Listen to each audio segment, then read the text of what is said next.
So let's get in the show.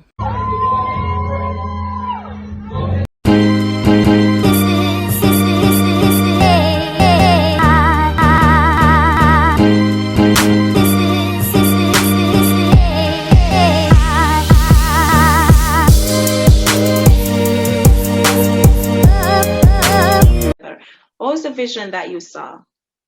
Okay, I saw in the vision wherein there was this tall, dark person and a tall, dark man, and I sought the Lord about it. And in the vision, he said these words to me: don't worry about it. You are gonna be fine. In fact, you are fine. And we were in class. I was on like a 7-day fasting. We were doing a pastoral counseling course together. By this time, I was working with him in ministry. And there was one evening in class, I really had an emotional, while it was pastoral counseling, we were addressing issues that we had so that we would be able to counsel others. And we were speaking on a particular topic, and I cried, I spoke about it, and I had a meltdown. And he was sitting right there beside me, and he did the exact thing that I saw in my vision. No, I never saw his face vision. I was advised by my bishop that, listen, that's faith. That's going to be faith. You could see the person's face, but God didn't show you that, you know. So now you're going to have to lift your faith and wait on God. And the exact words, don't worry about it. He was wiping up my tears. I was bawling, never had pride, never cared who was watching. And he wiped my tears and he said, don't worry about it. You're going to be fine. In fact, you're fine. And that was I love that. Yeah. Wow. Yeah. He said So the words. that came to pass. And then the concert in Jamaica was held annually, like every April, around about Easter time, like the Monday. And when April came, we never spoke. We never expressed ourselves to each other. And the Lord allowed that concert to be postponed until he called me into a meeting to really express himself so that we could go to the concert. That was our first date together in getting to know each other. So that's how I knew, that, Israel came. Israel came. That is so wonderful. Exact words. He was dark. And this was something because if I should get in myself, I'm not really attracted to dark guys. Like, I just submitted to whatever it is that God wanted. Whatever it is, if he was going to be dark, if he was going to be tall, that's up to God. I just submitted because this was what God was showing me. And when I saw this vision, we weren't close. We weren't communicating on that level. I'm not even sure if we were friends. When did you see the vision?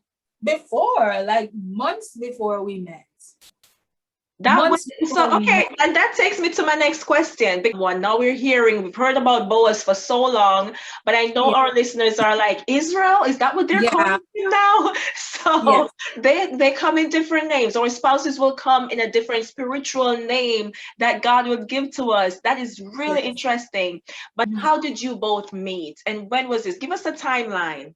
2018. It was actually on Facebook. I call it at the drop of a hat. Yeah. She ordered a hat from me online. I'm a hat girl. I love my hats for worship. Yeah. So she ordered a hat from me, and it was the day when they had it was another concert I was going to, and I just met her at an intersection. Yes. And handed her the hat. Yes. And I was already late. I just handed her the hat and went to where I was going. But then shortly after that would have been when I was being installed as a pastor. As an overseer. Right, as an overseer and pastor. So I was going through my friends list on Facebook and just sending invitations. Mm-hmm. So I invited her to the service. Yeah. So that's really where we met officially. At that installation service. Because I didn't even come out the vehicle. I just drove up. He came to the window, gave me my hat. Yeah, when I delivered the hat. But it was the hat. Really, it wasn't him. It was just the hat. I liked the hat.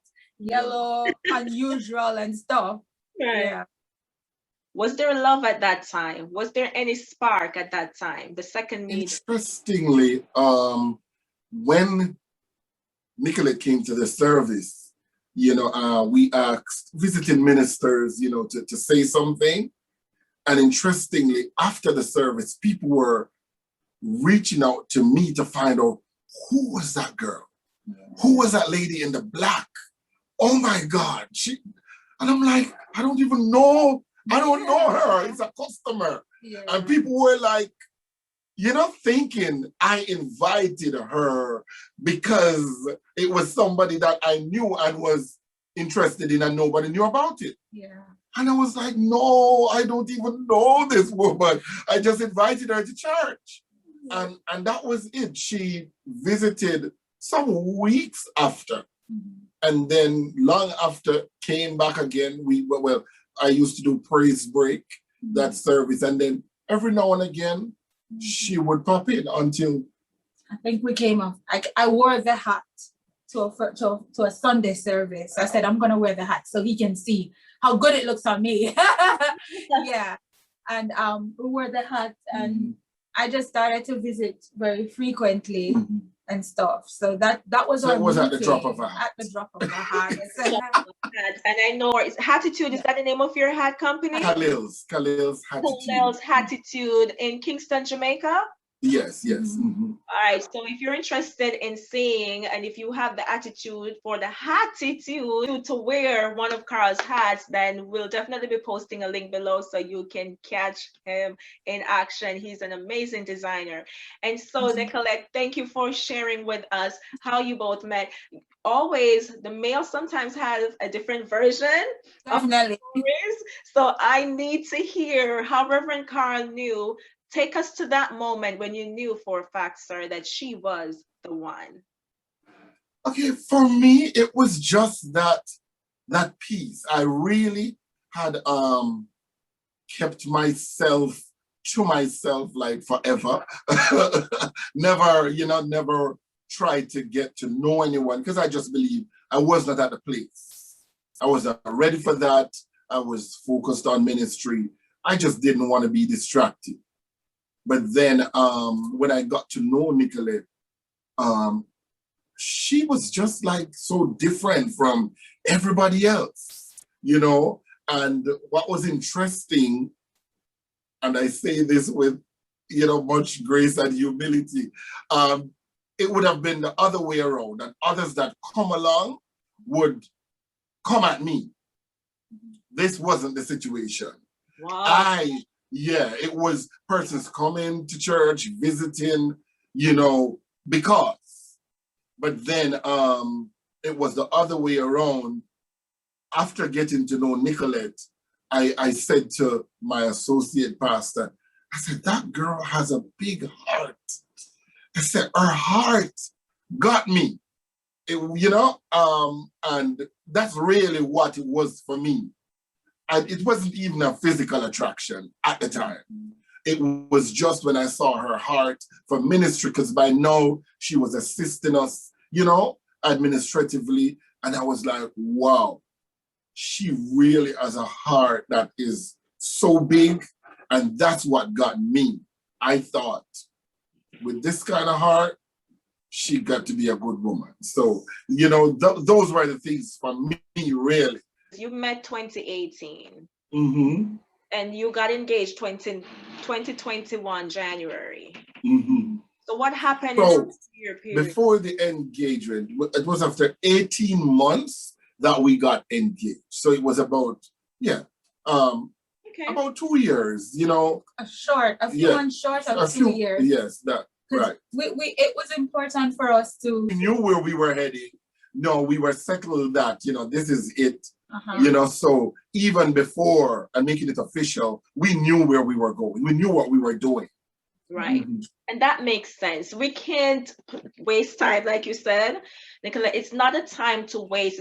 Gentlemen, make the proposition when you know that you're intentionally ready to marry her, not when you just want to see what she's like, because then you've had all the time watching her before you know for a fact you want to get a little bit closer, and with the purpose of marriage, give the women that kind of security, because it's not a lot of time we have to waste as we can see what's going on in the world.